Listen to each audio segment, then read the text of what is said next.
أعوذ بالله من الشيطان الرجيم. بسم الله الرحمن الرحيم. ألف لام ميم. ذلك الكتاب لا ريب فيه هدى للمتقين الذين يؤمنون بالغيب ويقيمون الصلاة ومما رزقناهم ينفقون والذين يؤمنون بما أنزل إليك وما أنزل من قبلك وبالآخرة هم يوقنون.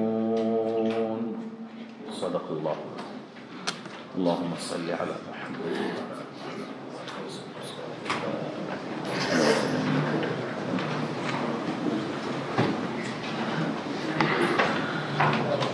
سوره مبارکه بقره هست و سوره بقره سوره مدنی هست. از اون سوره هایی هست که در اوایل زندگی مدینه طیبه نازل شد. 87مین سوره هست که نازل شد بر آن حضرت صلی الله علیه و سلم. طولانی ترین سوره قرآن کریم هست. آیاتش 286 تا آیه هستند. 40 رکوع هست و سوره‌ای هست که مشتمل بر مباحث بسیار زیادی هست. مباحث مختلف توحید، رسالت، جهاد، انفاق، امور انتظامیه، امور مصلحه. بیشتر این 6 تا مبحث در این سوره مبارکه هستند.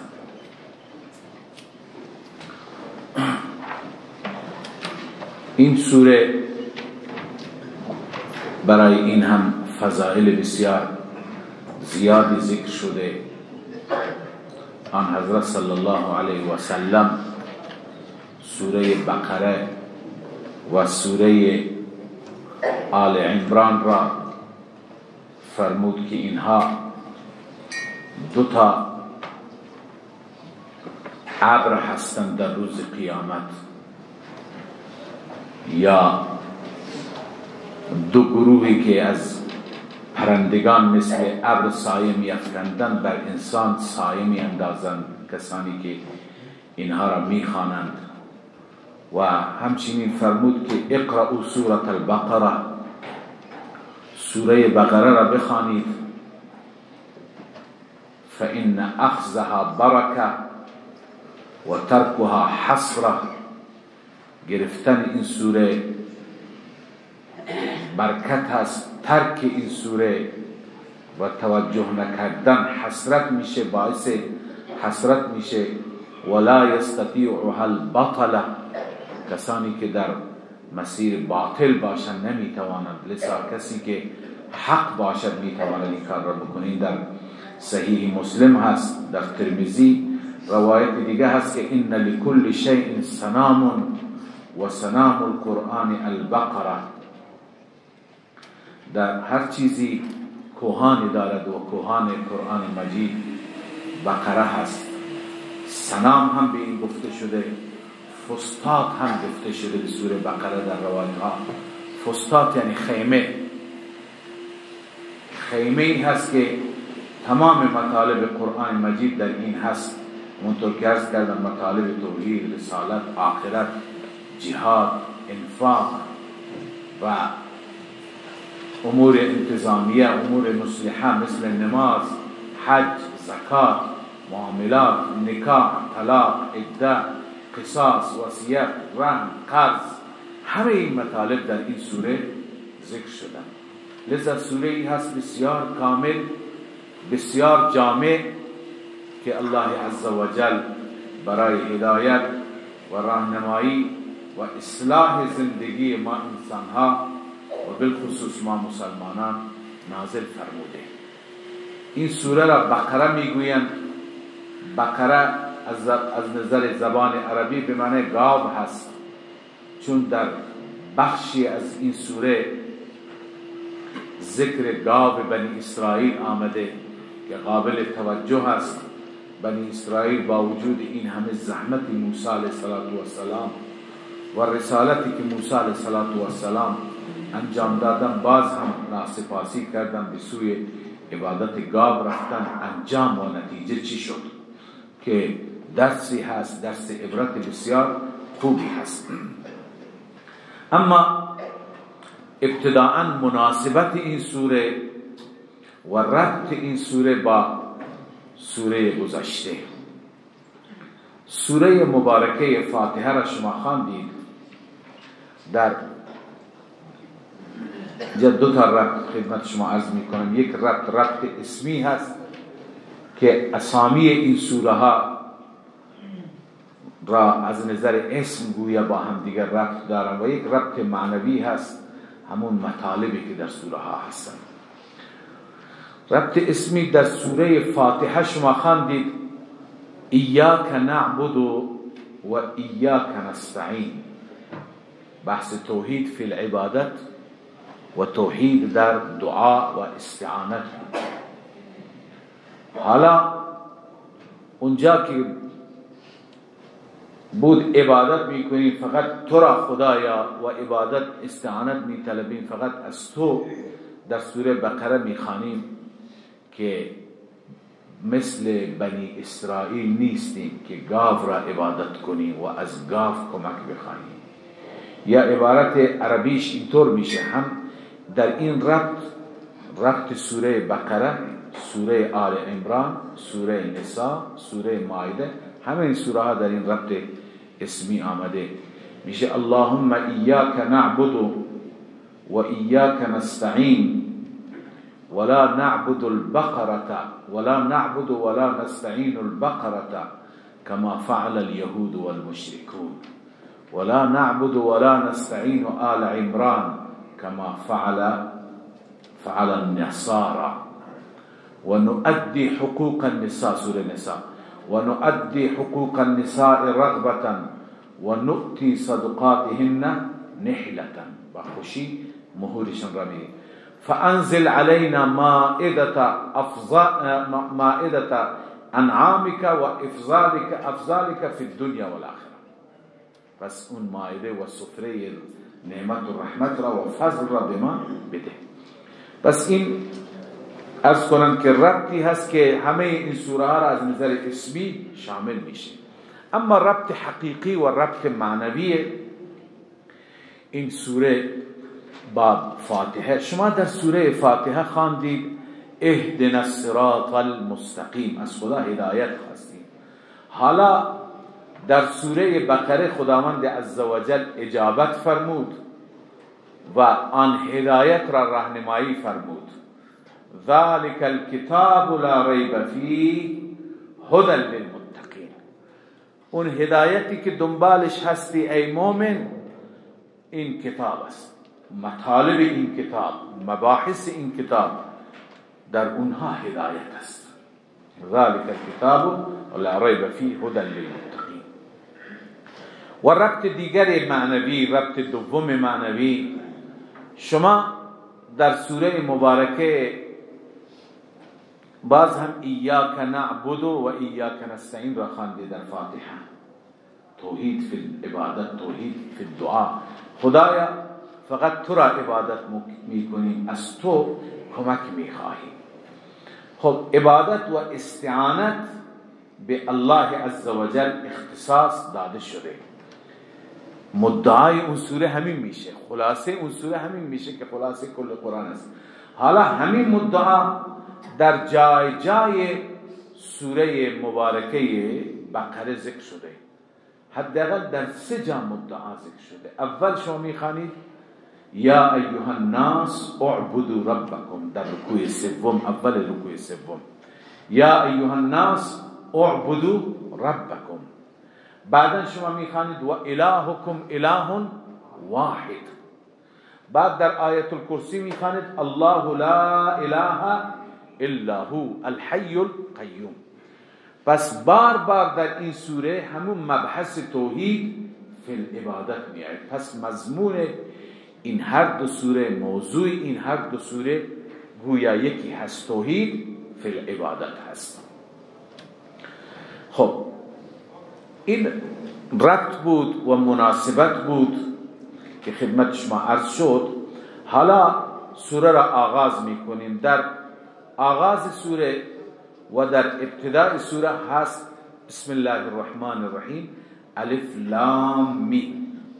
مختصری درباره این حروف که حروف مقطعات گفته میشه و همچنین از متشابهات هستند ما قبلا خواندیم. اینا حروفی هستند مقطعات میگن چون تکه تکه قطعه خوانده میشه. مثلا علم نمیخوانیم، الف لام میم جدا جدا میخوانیم، یا حامیم میخوانیم، هم نمیخوانیم. به این خاطر مقطعات میگویند. اما اینها چرا به این صورت آمده اند؟ خب الله بهتر میداند. تمام اهل تفسیر نوشتند که خدای عزوجل مراد اینها را بهتر میداند. حتی رسول اکرم صلی الله علیه وسلم درباره مراد اینها توضیح نداده. اون چیزی که روایت هست از بعضی از صحابه که منسوب است به بعضی از صحابه، بالاخره چیزهای ظنی هستند، قطعی نیستند. مثلا بعضی اینو گفتن که الف یعنی الله، لام یعنی جبرائیل، میم یعنی محمد. الله قرآن را به وسیله جبرائیل بر محمد نازل میکند یا نازل کرد. خب اینها این مسائل ظنی هستند، اینها یک سری مسائلی هستند که قطعی نیستند، از هیچ روایت صحیحی ثابت نشده. و اصلش اینه که این حروف اونطوری که علما میفرمایند از علوم اختصاصی به الله عزوجل هستند. تفسیر کبیر و تفسیر روح المعانی نوشته درباره الف لام میم و حروف مقطعات هذا علم مستور و سر محجوب. علم پوشیده ای هست، سر نامعلومی هست که استأثر الله تبارک و تعالی به، که خداوند فقط میدوند و خداوند به خود اختصاص داده، کسی دیگه نمیداند. جای دیگه تفسیر کبیر نوشته لکل کتاب سر و سر القرآن اوائل السور. و از عبارت دیگری دارد هم روح المعانی هم کبیر سر الله تعالی فلا تطلبوه. اینا اسرار الهی هستن، شما دنبال نکنید. که یعنی چه؟ بعضی معتقدند که اینا اسامی سور هستند. مثلا اسم این سوره بقره هم است، الف لام میم هم است. اگر این باشه خب خیلی سوره ها مشترک میشن. وقت میگیم که مثلا این الف لام میم بقره، اون الف لام میم لقمان، مثلا اون الف لام میم عنکبوت به این صورت، اون الف لام میم روم، اسم سوره ها هستن بعضی میگویند. و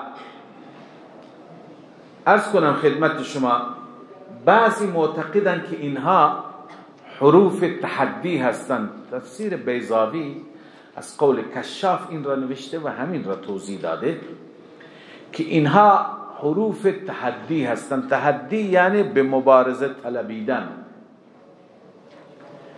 گویا به وسیله این حروف مشرکین به مبارزه دعوت داده می شوند، طلبیده می شوند، چون اونها درباره قرآن شک داشتند. به اونها گفته میشه که اون کتابی که شما شک دارید این کتاب مرکب است از حروفی که شما جملات خودتون را از همون حروف درست میکنید. شما اگر شعری میگید، نظمی، نثری، از همین حروف الف و لام و میم. پس این حروف از یک عالم دیگه آورده نشده. مواد این کتاب موادی نیستن که در دسترس شما نباشن، همین حروفی که شما استفاده میکنید. لذا بیارید مثل این قرآن اگر میتونید. این قرآن حروفش از الف لام میم ها میم عین سین قاف از اینا درست شده. شما بیارید مثل این. آیا میتوانید؟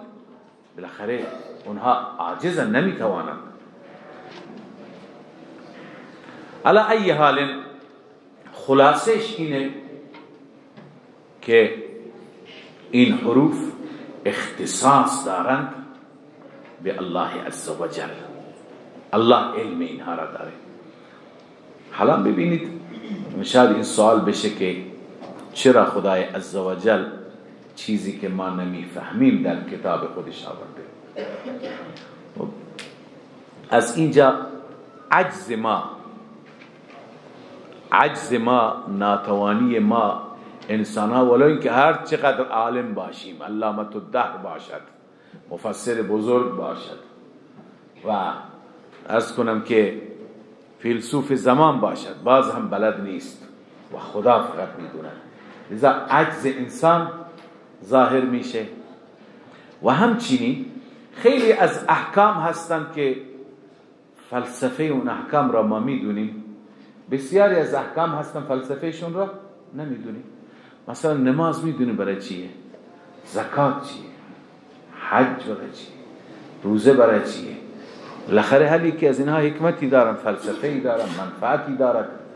اما خیلی از احکام هستن که انجام میدیم نمیدونیم فلسفهش چیه. مثلا سعی بین صفا و مروه، درسته مادر هاجر دویده، ولی ما چرا الان بدویم؟ دستور داده خدا، حکمتش را نمیدانیم. یا رمی جمار را با سنگ میزنیم. خب سیدنا ابراهیم اون زمان ابلیس را زد که میخواست وسوسه بکنه، اما الان ما چرا بزنیم؟ ولی خیر اینا دستور خداست. میگه چشم، لازم نیست هر چیزی که انسان میداند انجام میدهد یا میخواند فلسفهش را بداند، معنایش را بداند.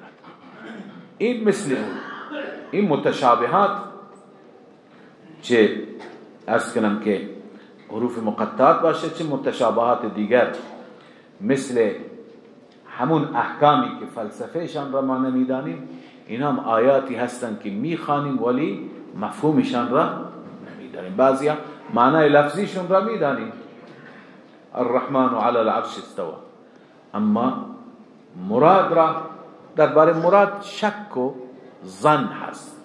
خدای تعالی هم درباره همین نوع حروف و متشابهات فرموده در اول سوره مبارکه آل عمران: هو الذی انزل علیک الكتاب منه آیات محکمات و اخر هن ام الكتاب و اخر متشابهات.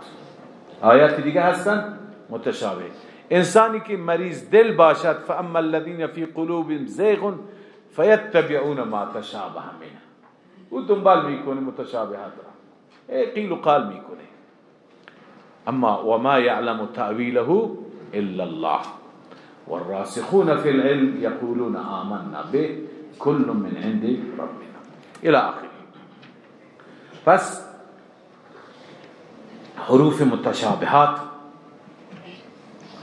به این دلیل الله عزوجل آورده که خدای تعالی خودش را ترجیح داده به علم اونها و ما بلد نیستیم.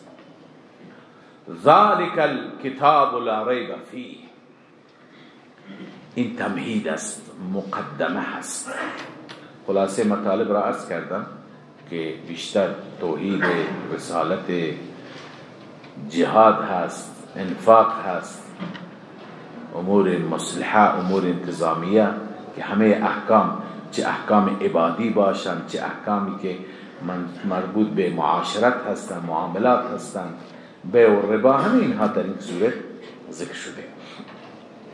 ذالک الکتاب، ذالک اشاره به بعید هست.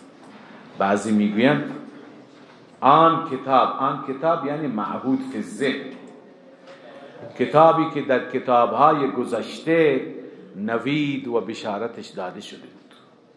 در تورات و در انجیل آن کتاب لا ریب فیه، هیچ شکی در او نیست.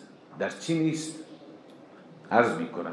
بعضی میگن نه، ذالکه بالاخره اشاره به این کتاب است بعید، چون که مقام این کتاب بسیار بلنده، جایگاهش و مرتبهش بسیار بلنده، گویا ما در یک جایگاه بسیار دور و پایینی هستیم، اشاره به دور به اون کتاب بزرگ.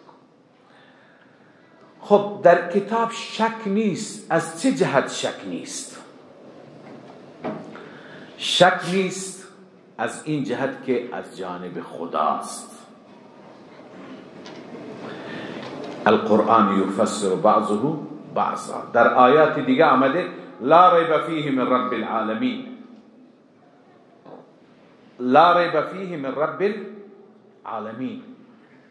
از این جهت که از جانب رب العالمین هست هیچ شکی در اون نیست. از کجا انسان بدونه که شکی نیست؟ انسان وقتی که به حقایق قرآن نگاه بکند، واقعاتی که قرآن بیان کرده، چه این واقعات مربوط به احوال ماضی باشد، اقوام گذشته، قوم عاد، ثمود، قوم نوح، قوم شعیب، قوم فرعون و صدها قوم هستند و صدها واقعه هستند که قرآن بیان کرده. چه واقعاتی که قرآن بیان کرده، چه اونهایی که مستقبل و در آینده هستند. خب در زمان نزول قرآن خیلی چیزها را که درباره آینده خدا پیش بینی فرمود. مثلا درباره همین مشرکین چه فرمود؟ سیهزم الجمع و یولون الدبر. این جمع شکست میخوره، مثل موش فرار میکنه. شد یا نشد؟ در بد شد. غلبت الروم فی ادنى الارض و هم من بعد غلبهم سیغلبون فی بضع سنین. میخوانید همین شد یا نشد؟ همونطور شد. یعنی چه احوال گذشته، چه احوال آینده را، واقعاتی را که بیان میکنه، وقتی که نگاه میکنی همه درست، هیچ شکی نیست. چه اون حقایق مربوط به فلکیات باشه، خیلی از دانشمندان امروز به اون نتیجه میرسن که اون چی که قرآن میگه درسته. چه مربوط به حیاتیات باشه، انسان باشه، غیر انسان، طبیعیات باشه، هیچ در اینها شکی نیست. تحقیقات علم، دانش، ساینس به اصطلاح کم کم به همین حقایق میرسه و اگر جای اختلاف هست ما میگیم این ضعف انسانه، این هنوز انسان علمش چیه؟ نرسیده به اونجا. خیلی چیزها هستن که در گذشته انکار میکردن، الان اقرار میکنن، الان قبول میکنن. پس هیچ شکی در این قرآن نیست. ببینید هیچ شکی نیست. از چه جهت شکی نیست؟ یکی که گفتم از این جهت که از جانب رب العالمین است، بعضی از مصادیق را عرض کردم. اما شک که گاهی میآید از دو جهت هست. یکی این که خود اون چیز مشکل دارد، گاهی ذهن انسان، فهم انسان در او خللی است. اینجا این مطلب بیان شده که قرآن از این جهت که کلام الله است در خود اون شک نیست.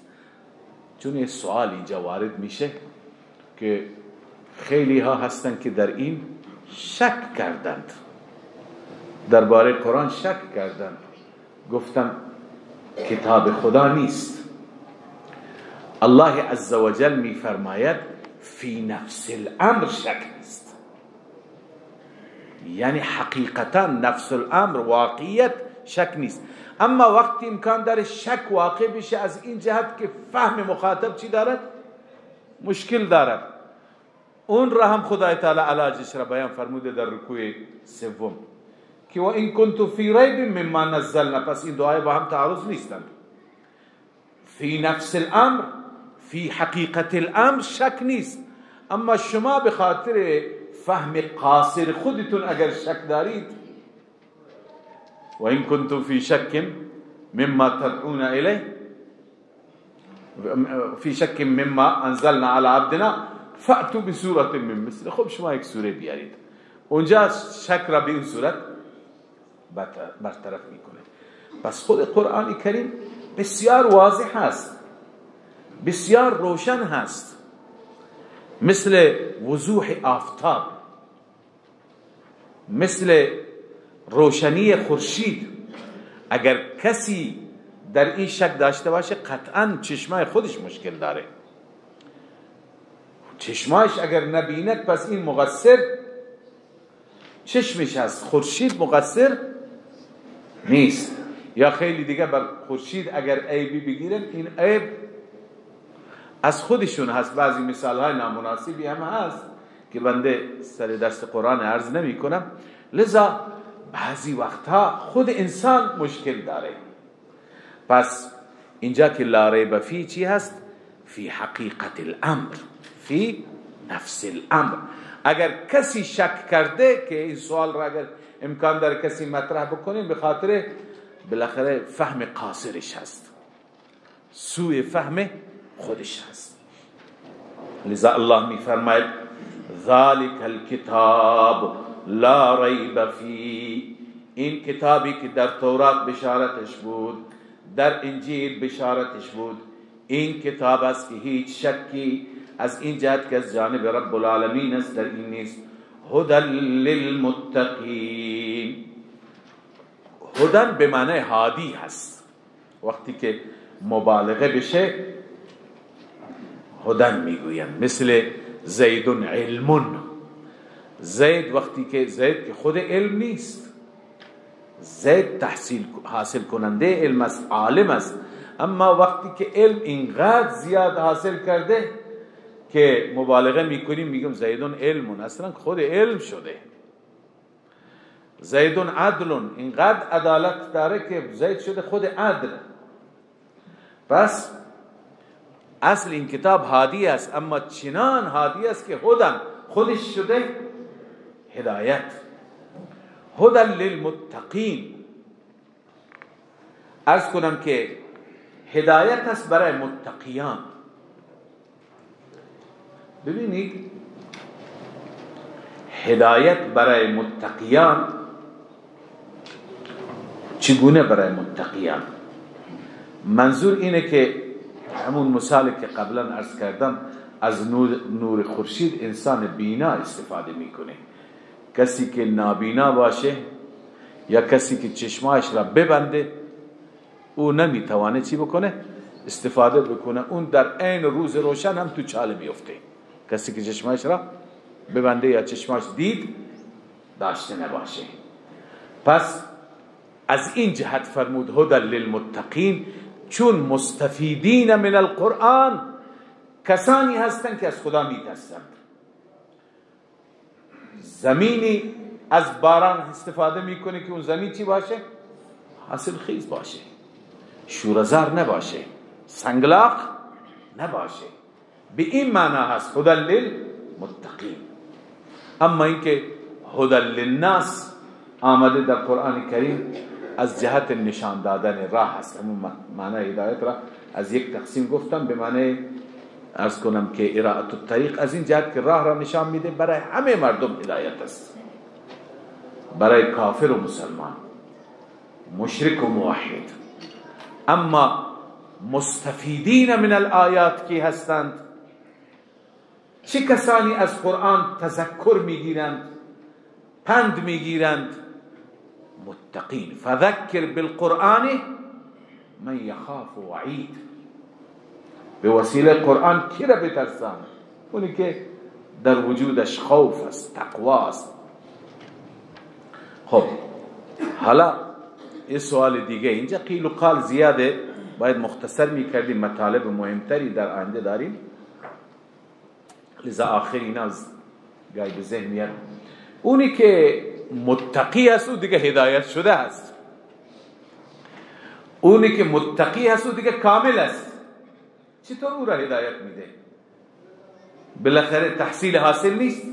به این خاطر میگن للمتقین یعنی الصائرین الی التقوا، کسانی که در مسیر تقوا میخوان راه برند، کسانی که میخوان متقی بشند. لذا قرآن برای اینها هدایتی هست، هدی للمتقین. اما متقیان کی هستند؟ الله عزوجل 5 وصف برای متقیان بیان می‌فرماید. چون که این و اوصاف برای متقیان بیان میشه، اون وقت ازداد اینها هم بیان میشه. 2 گروه دیگر که در مقابل متقین هستند، در مقابل مؤمنین هستند، یکی کفار و یکی منافقین. یکی کفار که 100 درجه از کنم تضاد دارن با متقین، اینا در مسیر ایمانن، اونا در مسیر کفرن، اینا در مسیر پرهیزگاریان، اونا در مسیر معصیت و شرکند. دوم منافقین که ظاهرشون مال اینهاست، باطنشون مال اونهاست. لذا اون اوصاف که ذکر میشون بعد از این ربطش را الان دارم عرض میکنم به مناسبت این هست. تعرف الاشیاء بازدادها. لذا متقین کیا هستند؟ الله میفرماید الذين يؤمنون بالغیب، آنهایی هستند که ایمان به غیب دارند. ایمان به غیب دارند یعنی چه؟ ایمان دارند به ما غاب عنهم، آن چیزی که از چشما چیه؟ غائب هست. یا از کنم که حاضر نیست. بعضی غیب را تفسیر کردن و ترجمه کردن، معنا کردن، مثل علامه آلوسی میگه الغیب ما لا یقع تحت الشعور. غیب آن است که تحت الشعور واقع نشه، یعنی انسان را درک نمی کنه. ولا یقتضیه بداهة العقل. شعور عرض کنم اون اسباب به شعور که هستند، حواس انسان، حواس 5 تحت اونها نیست. یعنی دیده نمیشه، شنیده نمیشه، لمس نمیشه، بویده نمیشه، با عرض کنم که بداهت عقل فهمیده نمیشه. اما با وجود این همه ما میگیم بله هست، چون خدا میگه. مثلا فرشته نه دیدیم، نه شنیدیم، نه لمسش کردیم، نه درک میکنیم چیه، جنات، قیامت، همه اینها، ولی چون خداوند میفرماید تسلیم. پس این هست غیب. الغیب ما لا یقع تحت الشعور، تحت شعور واقع نمیشه. ولا یقتضیه بداهة العقل، یعنی با عقل انسان به صورت بدیهی و ضروری بدون دلیل نمیفهمد. پس به اون مغیبات مؤمنین چی دارن؟ ایمان دارن. اولین چیزی که الله عزوجل از بندگانش انتظار دارد بالغیب ایمان داشت. خود خدای عزوجل مصداق اوله. خدا را ندیدیم، گرچه آثار قدرتش را میبینیم، دلائل وجودش را میبینیم. لذا به خدا و به وحدانیت و یگانگی و چون دلائل یگانگیش را هم میبینیم، ایمان داشته باشه. پس اینها هستن متقین. این صفت اول ایمان. تا ایمان نباشد عمل به درد نمیخورد. پس اول باید ایمان باشد و بعد از ایمان نوبت عمل. و یقیمون الصلاة، و اقامه میکنن نماز را. اقامه کردن نفرمود و یصلون، فقط خواندن کفایت نمیکنه، بلکه اقامه لازم هست. اقامه نماز یعنی چه؟ تفسیر جلالین بسیار مختصر و زیبا تفسیر کرده. یقیمون الصلاة یعنی یأتون بجمیع حقوقها یا یأتون بحقوقها. نماز را انجام میدن با تمام حقوقش. حقوق نماز، شرایط نماز، آداب نماز، ارکان نماز، هر چی هستند.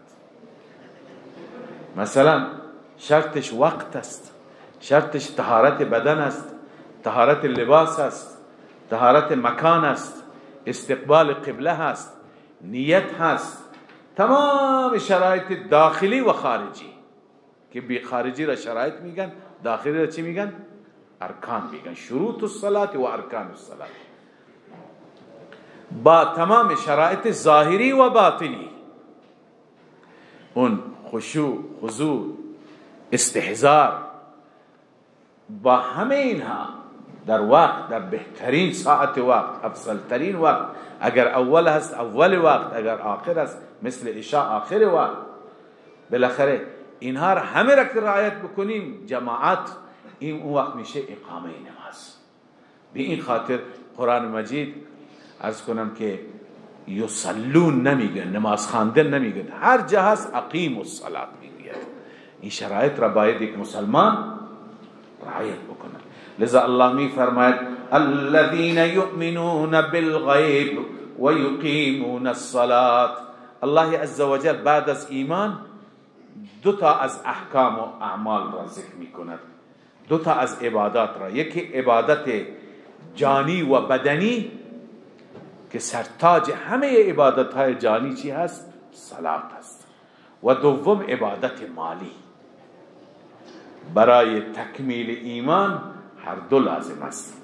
اگر کسی نماز خوب میخواند اما صدقه و زکات اصلا نمیدهد، این ایمانش خلل دارد، مشکل دارد.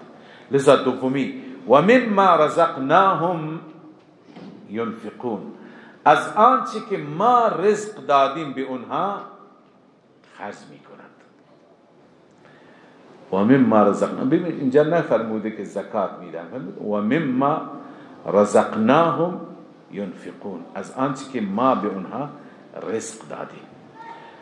بسیاری از علما میگویند که این قضیه هست، قضیه قیاساتها معها هست. این و مما رزقناهم ينفقون چی است؟ قضیه قیاساتها معها، یعنی این جمله جمله‌ای هست و این قضیه قضیه‌ای هست که دلیلش با خودش هست. چرا من پول خودم را خرج بکنم؟ خدا میگه من بهت دادم، من میگم خرج کن. و مما رزقناهم، این دلیله خرج کردنه. چرا خرج بکنیم؟ ما دادیم، ما هم دستور میدیم. پس هنوز ينفقون را نیاورده، قبل از اون چی را آورده؟ مما رزقناهم. بله، حالا مراد از این چی هست؟ بسیاری میگن مراد زکات فرضی هست که 1/40 مال، 1/40 از مال هست. بسیاری میگویند که تنها زکات اینجا مراد نیست، همه صدقات مراد است، همه خرج کردن ها مراد است، چه انفاق واجب مثل زکات باشه و انفاقی که در راه جهاد بشه هم واجب است، چه انفاقی که بر زن و بچه میکنی اونم واجب است، اونا را هم شامل میشه، چه اونی که اضافه بر سازمان که نفل میشه، تطوع میشه، بر فقیر میکنی، همه اینها هست.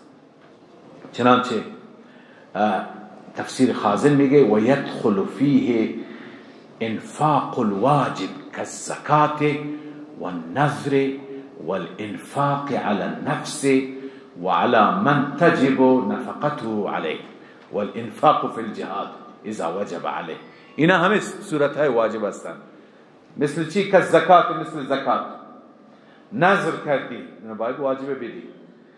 انفاق بر نفس، برای خودت خرج کن تا از گرسنگی نمیری، اگر کسی خرج نکنه گناهکاره. و علی من تجب نفقته علیه، اهل و عیال که نفقش بر ما واجبه، پدر و مادر پیر که نفقه واجبه.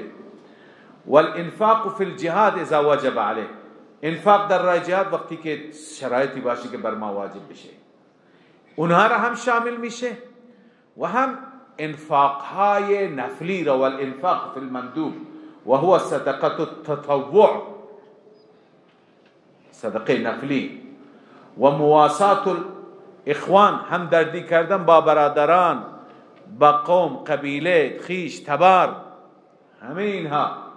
و هذه كلها مما يمدح بها، همه اینها از اون مواردی است که اینجا در آیه به اونها پرداخته شده و مدح اونها و تعریف اونها آمده. و بعضی حتی از این هم عامترش میکنند،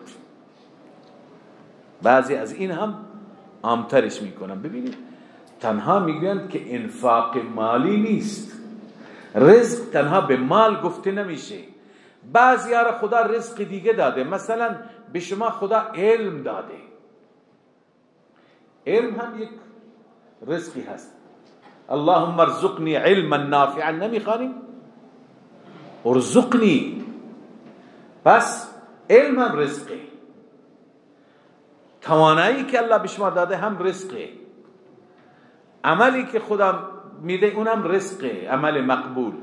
پس هر چی که خدا داده، اگر مال داده مال، حتی بعضی میگن و مما رزقناهم ينفقون، یعنی و مما علمناهم يعلمون، اون علمی که ما به اونها دادیم اون علم بخل نمی کنن، به بقیه میآموزند، به بقیه یاد میدهند، لذا شامل همه چیز میشه.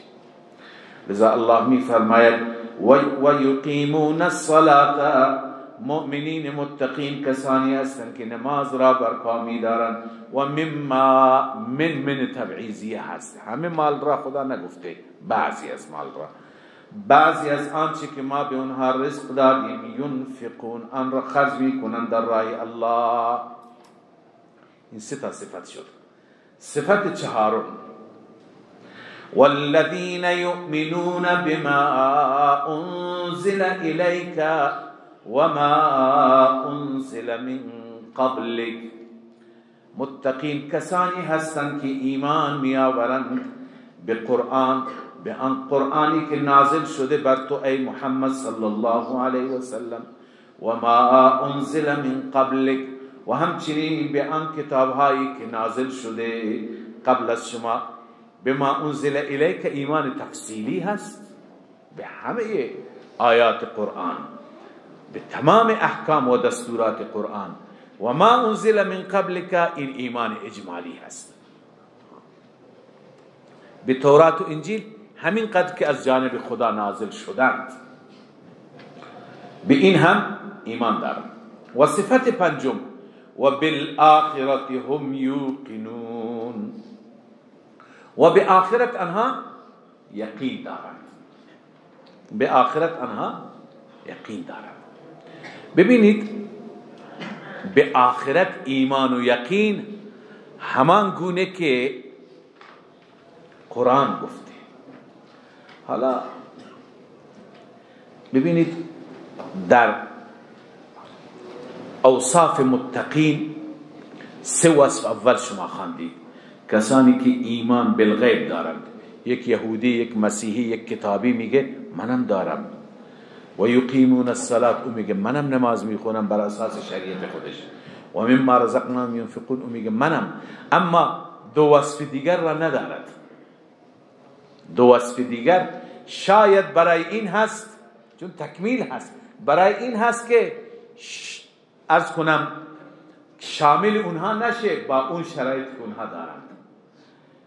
وصف چهارم چیه؟ یؤمنون بما انزل الیک و ما انزل من قبلک، اونها به پیغمبر ایمان نداشتند، به قرآن ایمان نداشتند.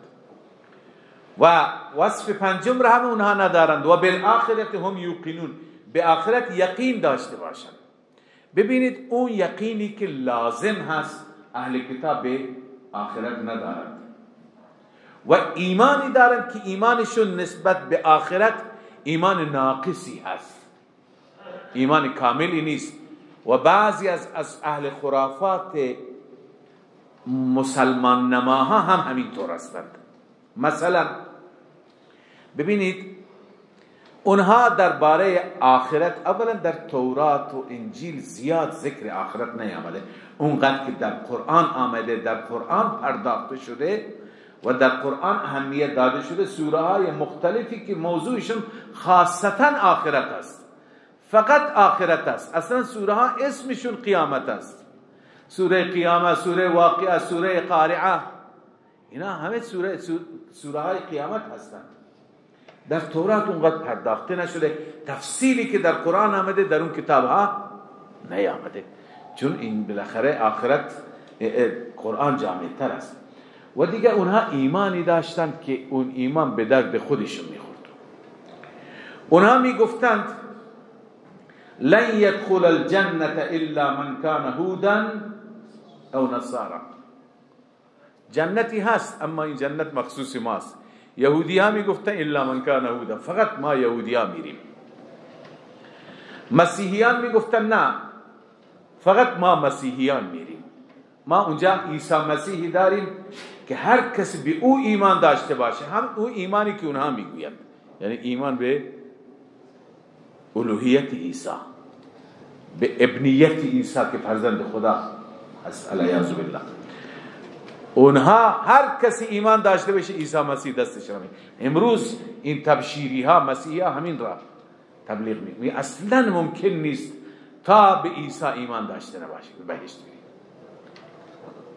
همونطور که خیلی از مسلمان های خرافاتی یک سری شخصیت های را ذکر میکنند که این شخصیت تا وقتی که با اون شرایط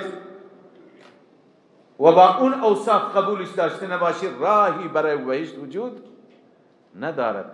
برای همه چک بهشت او می نویسد، رسید بهشت او صادر می کند.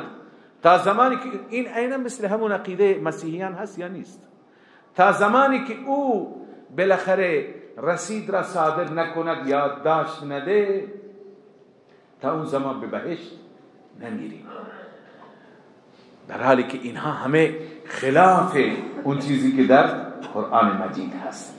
یا مثلا یهودی ها می گفتن وقالوا لن تمسنا النار الا ایاما معدودات، فقط ایام معدودی ما اگر بریم در جهنم میریم، همون ایامی که پدران ما گوساله را پرستیدند.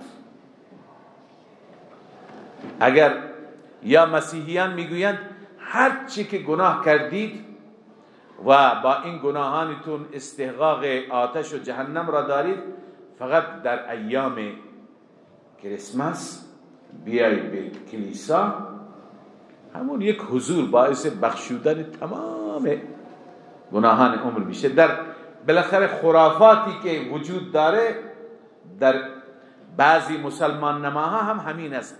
هر کاری که کردید اشکال نداره، فلان روزهای خاص بیایید فلان مراسم را انجام بدید، با فلان شرایط دیگه چی هستید؟ به بهشت میرید. لذا این همه آیات اگر به عمق این آیات بریم، به این آیات دقت بکنیم، رد همه این خیالات باطل هست. الله میفرماید کسانی که ایمان آوردن به آنچه که نازل شد به سوی تو، ایمانی درد میخوره که کاملا از اول تا آخر مطابق قرآن باشه. اگر ذره ایمان با قرآن تطبیق داشته نباشه و بقیه خرافات نقش داشته باشه، این ایمان رو دور بنداز. باید ایمان کاملا طبق قرآن باشه. و ما انزل من قبلک، و همچنین آنچه که نازل شده قبل از شما، و بالآخرت هم یوقنون، و به آخرت هم آنها یقین دارند. همون یقینی که بازم قرآن میگه. پس این 5 صفت هستند مال متقین. این 5 صفت را اگر کسانی داشتند، دارندگان این صفت را الله تعالی می فرماید اولئک علی هدی من ربهم. این افراد، این گروه، اولئک اشاره به کی هست؟ مشار الیه اولئک ای المتصفون بما تقدم یا المتصفون بهذه الصفات، کسانی که این صفات را دارند. یا المتصفون، تفسیر ابن کثیر نوشته المتصفون بما تقدم من الایمان بالغیب و اقام الصلاة والانفاق من الذي رزقناهم الى آخره. تفسیر معالم نوشته ای اهل هذه الصفات، دارندگان این صفات علی هدی من ربهم، اینها بر هدایت هستند از جانب ربشان. این نتیجه ثمره دنیویه میبوسی، این نتیجه این صفات است در دنیا. کسانی که این صفات را داشتند اسمشون در دنیا هستی مهتدون، هدایت یافتگان، علی هدی من ربهم، این مدالی هست، این امتیازی هست از جانب پروردگار، صفتی است که از طرف خدا بهشون داده شده. و ثمره اخرویه چی هست؟ و اولئک هم المفلحون، و اینها هستند دارندگان این صفات، هم المفلحون، فقط اینها هستند رستگاران. ببینید هم المفلحون، هم مبتدا هست یا نیست؟ مفلحون خبرش هست. معمولا مبتدا معرفه میاد و خبر چی میاد؟ نکره میاد. باید باشه هم مفلحون، اما اینطور نیامد هم المفلحون. هر دو تا که معرفه بیایند سری اونجا هست، نکته اونجا هست. سر و نکته اینجا چیه؟ یکی که حصر، دوم کمال است. فقط اینها هستند رستگاران. و کمال یعنی هم المفلحون یدل انهم الکاملون فی الفلاح، اینها هستند کاملون فی الفلاح. غیر از اینها هم شاید مفلح باشن ولی کامل فی الفلاح نیستن. مثلا مسلمانانی که مرتکب کبائر می شوند، اون به دلیل توحید و ایمان رستگاره، اما کامل فی الفلاح نیست. امکان داره اول بره غوطه بخوره، اول شکنجه بشه، اول تازیانه بخوره. لذا تفسیر مظهری نوشته یدل علی انهم الکاملون فی الفلاح، اینها در فلاح کاملا. فیلزم ان یکون صاحب الکبیر غیر کامل فی الفلاح. تفسیر کبیر نوشته اونی که مرتکب گناه کبیره میشه اون در فلاح کامل نباشه. بله، پس این نتیجه آخرت. در آخرت اینها رستگارند، کامیابند، بهشتیند. اما این گروه اول بود و این صفات متقین. عرض کردم به تبع صفات متقین صفات ازداد اونها هم ذکر میشه. ازداد متقین غیر متقین یعنی کافرین و منافقین. لذا الله تعالی گروه دوم را ذکر می‌فرماید ان الذين كفروا سواء عليهم أأنذرتهم ام لم تنذرهم لا يؤمنون. همانا آنهایی که کفر کردند برابر هست بر آنان. أأنذرتهم، این که بترسانی آنها را، ام لم تنذرهم، لا، یا این که نترسانی، لا یؤمنون، آنها ایمان نمیآورند. آنها ایمان نمیآورند. ببینید اول من سوالی و اعتراضی مطرح بکنم تا مفهوم را و مباحث بعدی را شما بفهمید. الله عزوجل میفرماید بترسانی یا نترسانی ایمان نمی آورند، در حالی که خیلی از کفار ایمان آوردند. همه صحابه قبلا غیر مسلمان بودند، نه کافر بودند. دعوت رسول الله صلی الله علیه وسلم باعث شد اونها ایمان بیاورند. خیلی از مشرکین، بسیاری از یهودیان، بسیاری از نصارا، بعدم بلاد دیگر ایرانی ها، مجوسی ها، رومی ها، مسیحیان، اینا ایمان آوردند. اهل یمن و اهل مصر و اهل شام اینا ایمان آوردند. پس چطور میفرماید که کفار چه بترسانی چه نترسانی؟ عرض به خدمت شما، همونطور که شما در باره الف لام خواندید، الف لام چند نوع هست. الف لام استغراقی داریم، جنسی داریم، عهدی داریم، عهد خارجی، عهد ذهنی، معهود ذهنی. الذین که اسم موصول هست، اسم موصول هم چندین نوع. اینجا مطلق تمام کفار، جنس کفار که جنسی باشد یا استغراقی باشه، تمام کفار مراد نیستند. این الذین عهد خارجی هست، کفار خاص مراد هستند. مراد از الذین کفروا مطلق کفار نیستند. هزاران کافر به آن حضرت صلی الله علیه وسلم ایمان آوردند. مراد قسم خاصه. کدوم کفار هستند؟ همون کفاری که حق را شناختند، از روی عناد، از روی تعصب انکار کردند.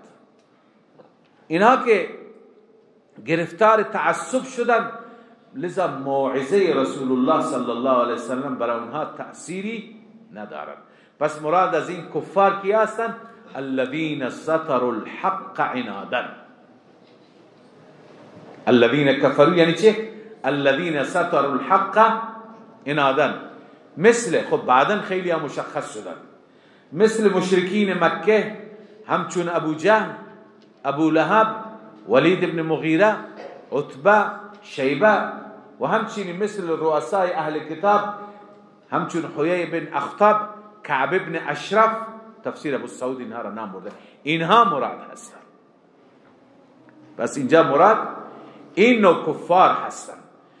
مثل فرعون که عرض کردم ستر الحق عنادا. درباره فرعون قرآن چی میگه؟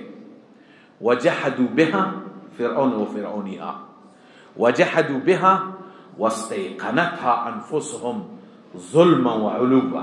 انکار کردن اما یقین داشتن. واستيقنتها انفسهم، نفسا و قلبا اونها چی؟ یقین داشتن حق درسته. چرا انکار کردن؟ ظلما و علوا. بیچاره بر خود ظلم کردن و از روی استکبار و تکبر. یا درباره از کنم که یهود، ملاهای یهود میاد فلما جاءهم ما عرفوا کفروا به. منتظر رسول خاتم بودند. فلما جاءهم ما عرفوا کفروا به. وقتی که آن چیزی که او را می شناختند پیششان آمد، کفر کردند. بنابراین پس منظور از الذین کفروا کیا هستند؟ الذین ستروا الحق عنادا، کفار خاص مراد هستند. اونایی که حقیقت را می دانستند از روی تعصب. امروز هم کسانی که واقعیت را می دانند و گرفتار حماقت و تعصب هستند، گرفتار نخوت و غرور هستند. اینا هم انذرتهم ام لم تنذرهم لا یؤمنون. شما به جای خود پیغمبران بیان تبلیغشون بکنند، هم ایمان نمی آورند. پس یکی از سوالات شما که گاهی فکر میکنید چرا بعضی همه چیز را میدانند باز هم ایمان نمی آورند، همینه که فرعون هم میدانست، ابو جهل هم میدانست، یقین داشتند. الله میفرماید سواء علیهم، برابر هست بر آنان، انذرتهم ام لم تنذرهم، این که آنها را انذار بفرمایی یا انذار نفرمایی، لا یؤمنون، آنها ایمان نمی آورند. بنویسید به دلیل عناد. این ثمره دنیویه ایشون هست. چرا ایمان نمی آورند؟ علت چون که وقتی که اونها عناد از خود نشان دادند، تعصب از خود نشان دادند، گمراهی را برگزیدند و باز در راه اون گمراهی استقامت کردند، جدال بالباطل کردند، با اهل حق مبارزه کردند. دارم اشاره میکنم به تمام درجات ضلالت. به دلیل این عملکرد سوءشان خدای تعالی بر اونها مهر جباریت زد. ختم الله علی قلوبهم، الله عز وجل مهر زد بر دلهای اونها، و علی سمعهم، الله تعالی مهر زد بر گوشهای آنها، و علی ابصارهم غشاوه، و الله عز وجل بر چشمان اونها پرده گذاشت. ولهم عذاب عظیم. این نتیجه دنیوی بود، حالا نتیجه اخروی. بنویسی ثمره اخروی. ولهم عذاب عظیم، برای اونها عذاب بسیار بزرگ هست. این نتیجه اخروی هست. خب بعضی قیل و قال ها را عرض می کنم. چرا درباره قلوب و سمع مهر فرمود؟ برای ابصار غشاوه فرمود، پرده را ذکر فرمود، به دلیل اینکه جهت دید چشم یک جهت است، فقط انسان جلوی خودش را میبیند. وقتی نگاه میکنی جلو را میبینی، حالا بالا را من نمیبینم، پشت سر را نمیبینم، راست و چپ را نمیبینم. خب برای این همون یک پرده کافیه، جلوش بنداز دیگه نمیبیند. اما برای سمع، برای فهم قلب یک جهت نیست، جهات مختلفی. صدای از پشت سر بیاد میشنوم، صدای از بالا بیاد، از پایین بیاد، از راست، از چپ، از جهات ششگانه، هر جهتی بیاد میشنویم. همچنین مطلبی که از هر جهت باشه درک میکنیم، چه از بالا باشه چه از پشت سر باشه. بنابراین برای قلوب و سمع چنین چیزی لازم است که تمام جهات را ببندد. اینجا مهر فرمود که مهر احاطه میکند، تمام جهات را چی میکند؟ میبندد. اما برای چشم این مهر لازم نیست. به این دلیل هست که ختم الله علی قلوبهم و علی سمعهم فرمود و علی ابصارهم غشاوه فرمود. ولهم عذاب عظیم، اینم نتیجه اخروی. اما سوال اینجا مطرح میشه، اون سوال این است که از قرآن معلوم میشه خود خداوند عزوجل اونها را محروم فرموده. خدا راههای هدایت را بسته، راهی وجود نداره، پس او بیچاره ها مقصر نباید باشند. تکلیف ما لا یطاقه. عرض به خدمت شما، اگر شما به اون مقدمه‌ای که عرض کردم در تقسیم ضلالت توجه بفرمایید که امروز هم اشاره کردم، این اشکال خود به خود مرتفع میشه که اگر مهر خورده به دلیل عناد خودش بوده، به دلیل ضلالت خودش بوده، هر اثری که از سوی پروردگار میاد به خاطر اختیاری که در وجود خود انسان است. و به زبان ساده تر بگم، الله عزوجل انسانها را که محروم میفرماید به سبب عملکرد خودشون هست. همین مهر جباریت را خداوند در سوره تطفیف چگونه تعبیر میفرماید؟ کلا بل ران علی قلوبهم ما کانوا یکسبون. زنگار، اونجا تعبیر به چی میشه؟ زنگ گرفتن، زنگار. دلهایشون زنگ گرفته، یعنی دلهایشون از هدایت محروم شده. چرا؟ چه چیزی محرومشون کرده؟ ما کانوا یکسبون، اون چی که خودشون کسب کردن، عمل کرد خودشون، دلهای اونها را چی کرده؟ زنگ زده و راه را مسدود کرده. متوجه هستید؟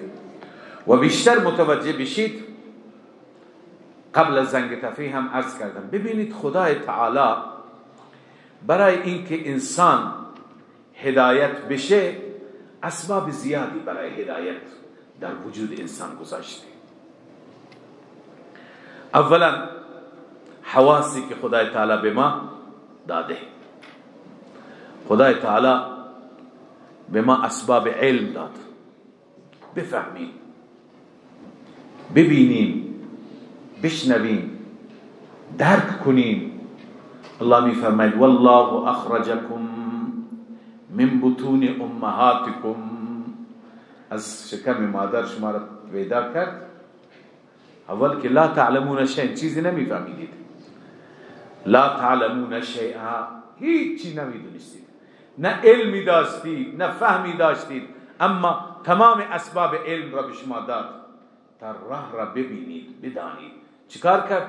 وجعل لكم السمع والابصار والافئده لعلكم تشکرون. این مرحله اول. باید انسان با چشم گوش ببیند کائنات را، فکر بکند، عقلش را به کار ببرد. اما بعدا خدا به اینها بسنده نکرد، به اینها اکتفا نکرد. دلائل آفاق را و دلائل انفس را که این دلائل موجب تشخیص حق و باطل هستند، اینها را جلوی ما گذاشت. اینها را به ما فرمود که ما اینها را به شما نشان داریم میدیم. سنریهم آیاتنا فی الآفاق و فی انفسهم. ما نشان میدهیم آیات خودمون را، آیات قدرت را، فی الآفاق و فی انفسهم. انسان به درون خودش نگاه میکنه، سبحان الله چه سیستم پیچیده ای هست. در عالم نگاه میکنه چه نظام مرتبی هست در این دنیا. همه چیز روی نظمه، همه چیز روی ترتیبه. طلوع خورشید یک ثانیه جلو عقب نداره، غروبش همچنین. ما ستاره ها تمام کارهایمون روی یک نظم خاصی انجام میگیره. ساعتمون، جمعه ما، پنجشنبه ما، ماه ما، حقوق ما، کار کردن ما، ساعت، شب، روز، استراحت، تمام وعده های ما، حج ما، روزه ما، روزه رمضان، همه اینها بر همین ها مرتب است. نه همین نظام است. خوب تهش برید و فکر کنید. لذا سنریهم آیاتنا و فی الآفاق و فی انفسهم حتی یتبین لهم انه الحق. باز خدای عزوجل به اینم اکتفا نکرد. خیلی انسان ها هستند کودن شاید باشند متوجه نشند. باز برای اینکه بیشتر تقویت بکنه انبیا را فرستاد که اون انبیا بگویند، اونا گوش زد بکنند، اونا از طرف خداوند دلائل را بیارن، روشن بکنند در همین آفاق. لذا مرحله بعد رسلا مبشرین و منذرین. الله فرستاد پیامبرانی را، ای ارسلنا رسلا، ما فرستادیم رسولی را که به شما هم مژده بدن و انذار بکنن، همه چیز را به شما بگن. لئلا یکون للناس علی الله حجة بعد الرسل. بعد از ارسال رسول هیچ دیگه عذری برای شما نباشد، دلیل و حجتی برای شما نباشد. ببین این همه کارها را خدا کرد، هم در درون خداوند اسباب علم داد، هم در آفاق، هم در انفس، هم برای گوش زد و یادآوری پیامبران را فرستاد. بعد از این هم یک انسانی، بعد از تمام مراحل یک انسانی میگه نه مرغ یک پا داره، به همون حرف خودش اصرار داره و هیچ چیزی را قبول نداره. خب این آیا لیاقت داره که خدا بگه برو برای همیشه محروم؟ پس انسان با وجود این همه اسباب علم و هدایت، اسباب روشنی و بصیرت، باز هم انسان انکار می کند. این انسان واقعا لیاقتش همین مهر جباریت است. لذا این ظلم نیست، این جزایش است. الله می فرماید ختم الله على قلوبهم وعلى سمعهم وعلى ابصارهم غشاوة ولهم عذاب عظیم. اینا بنویسی پایین شد. همه اینها به سبب اعمالهم. توضیحش را عرض کردم. این گروه دومه. گروه سوم که بین مذبذبین بین ذلك لا اله هؤلاء ولا اله هؤلاء، اون گروه از همه خطرناک تر است.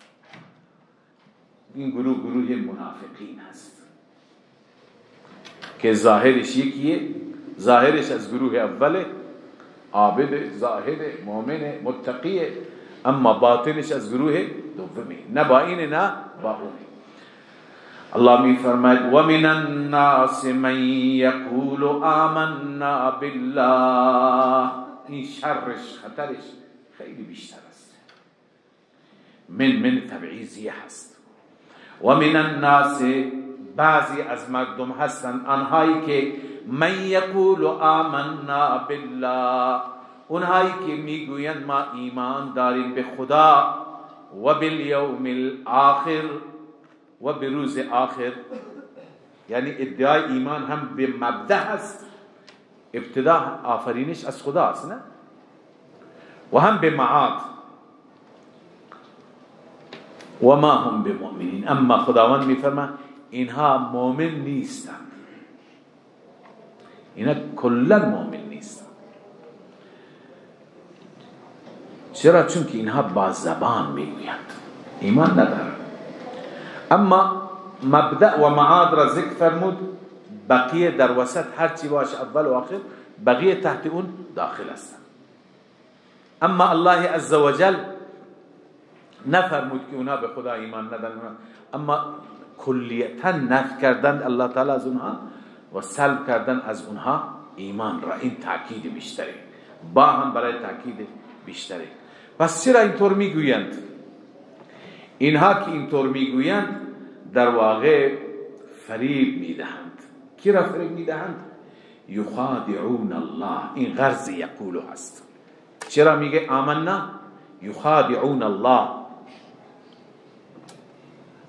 فریب میده خدا را. علیاذ بالله، خدا چطور فریب میخوره؟ خدا از فریب پاک است. بعضی میگویند که اینجا مضاف مقدره، یخادعون الله یعنی یخادعون رسول الله والذین آمنوا و مؤمنین،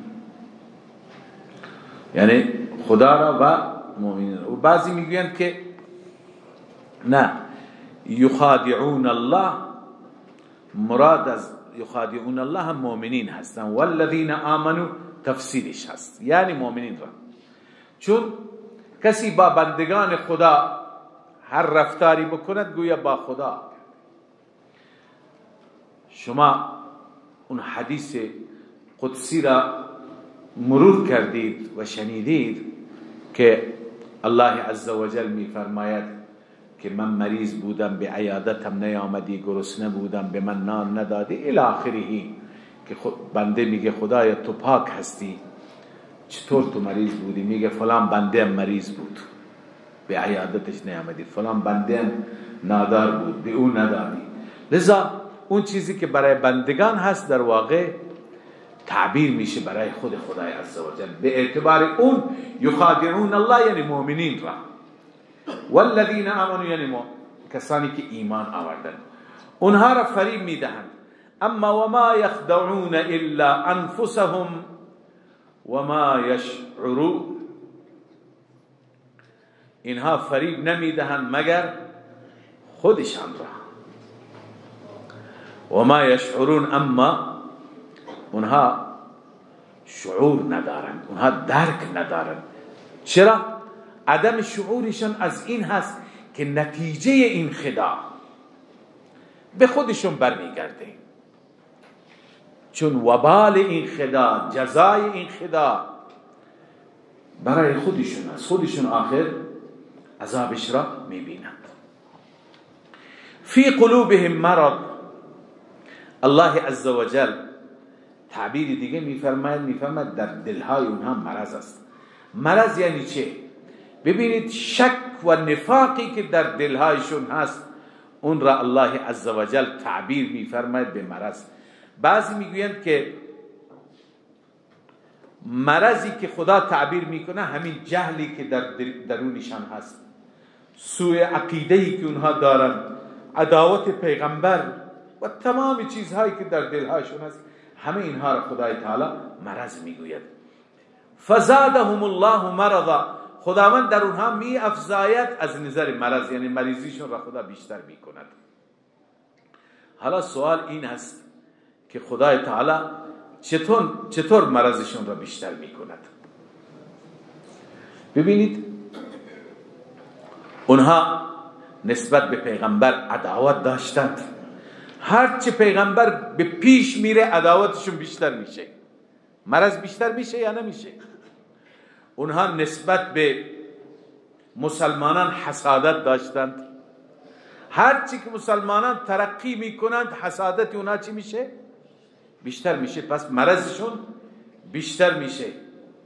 اونها نسبت به آیات الهی کفر دارند، انکار دارند. خب هرچی که آیات بیشتری نازل میشه کفر اونها چی میشه؟ بیشتر. امروز مثلا که 100 تا آیه نازل شده او کافر است به 100 آیه، فردا 200 تا میشن او میشه کافر به 200 آیه، پس مرضش چی میشه؟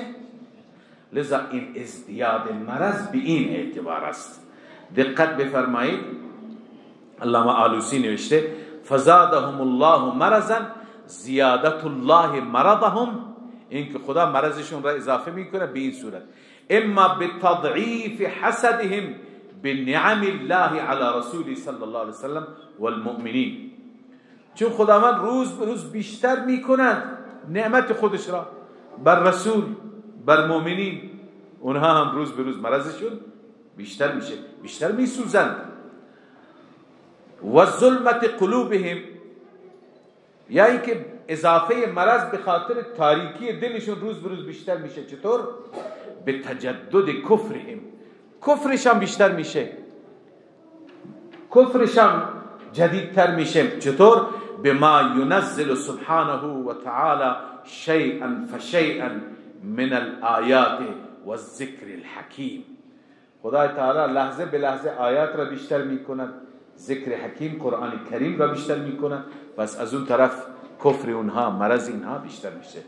لذا الله می فرماد فی قلوبهم مرض فزادهم الله مرضا، در دلهای اونها مرض است پس الله تعالی افزود در آنها مرض را. این عذاب دنیوی هست، کفرش بیشتر میشه، شکش بیشتر میشه، سرگردانیش بیشتر میشه، حسد و اون سوختن درونیش بیشتر میشه، روز به روز بیشتر میشه، میخواد منفجر بشه، الموت بغیظکم میشه. اما عذاب اخروی ولهم عذاب علیم بما كانوا یکذبون، برای این هست عذاب دردناک. چرا؟ بما كانوا یکذبون، این سبب عذاب است، به سبب دروغ. هرچی اونها دروغ میگفتن، همین که میگفتن آمنا این دروغ بود، این که میگفتن انا معکم این دروغ بود. بالاخره الله تعالی برای اینها، برای این دروغگویان عذاب دردناک قرار